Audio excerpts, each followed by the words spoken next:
talk about these 9 issues. Let's get into it. Number 1, the septic field. So you need to think about what is happening with your wastewater and where are you getting your water. Is it a well? So if you're not on a municipal water or a municipal septic or municipal sewer system, you need to think about what does that septic look like. Now, most townships or counties have a point of sale or a point of transfer well septic inspection. They have that here in Leelanau County where I live. So, but they're not just inspecting for the operation of the septic system. They're inspecting whether it meets current regulations. So they come in, they look at the number of bedrooms, whether you have a garbage disposal. By the way, garbage disposals are bad. That adds another bedroom. And anyway, they size the septic system based on those bedrooms and garbage disposals and some other factors. And then they go look and measure your tank in your field, and if it's an undersized system, you have to update it. And on these tight waterfront lots, that can be more challenging than you think to have it within the setbacks that are determined through the local zoning ordinance. So when it comes to septic systems, I'll quote a local excavator who said, when your septic fails, you have a problem. But if something happens with a city sewer or municipal sewer, then we have a problem. So just something to think about. Okay, number 2, conflicts. Since the lake, river, or stream is owned and shared in common with other property owners, there's just more opportunity for conflicts to arise.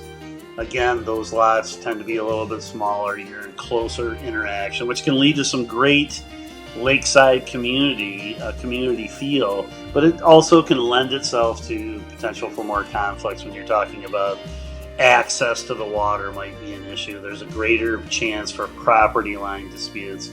There's a greater chance for claims of adverse possession.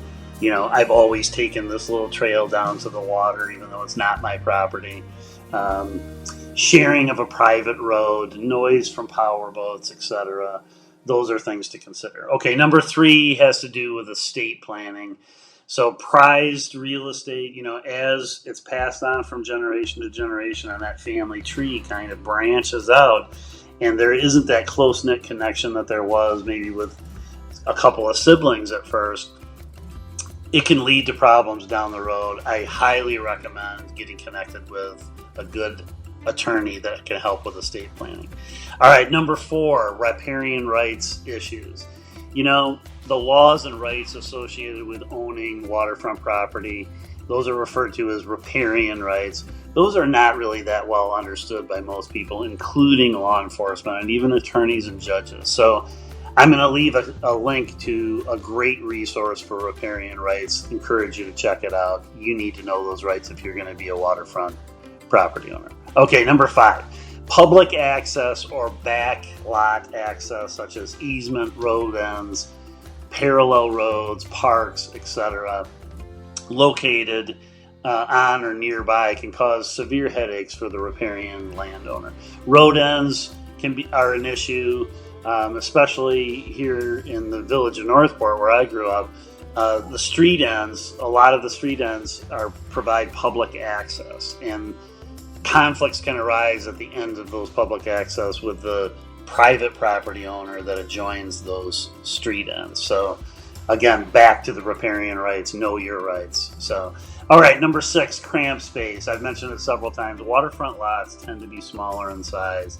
That can create different parking and just storage issues for your water toys, etc. All right, number 7, maintenance. 7. That's 7 standard. All right, maintenance issues.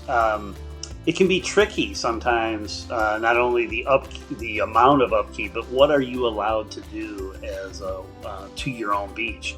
So those can be issues. Also, you can run into different maintenance agreements on the private road that might be shared, or even the governing body of an old public road. It may not be a priority for them to maintain it, so that can create different safety issues. But you're going to have to think about installing and removing docks and shore stations. That's a twice-a-year event. And if you want to use have a dock, that you got to take it in and out. taking care of those dead aquatic leaves, winterizing the various water toys and storing them over the winter, and repair costs when it comes to repairing boats. There are lots of different small engine places around, and they're in business for a reason. Those things break down. So, all right, number 8, the cost. Obviously, waterfront properties tend to cost more, and so expect to pay a premium. Now, the advantage to that is also waterfront properties, the reason they cost so much is they tend to appreciate at a higher rate than most other off-water properties. So, but you have to consider the other costs involved over and above the cost to acquire the property. You have to think about property taxes. You have to think about whether or not you might have to put a seawall in the future. As water levels rise, seawalls can come into effect. If the property already has one, that's great, but that can be a major expense and a major hassle. Additional insurance, whether it's liability insurance or flood insurance, you're going to want to know if you're in a FEMA flood zone.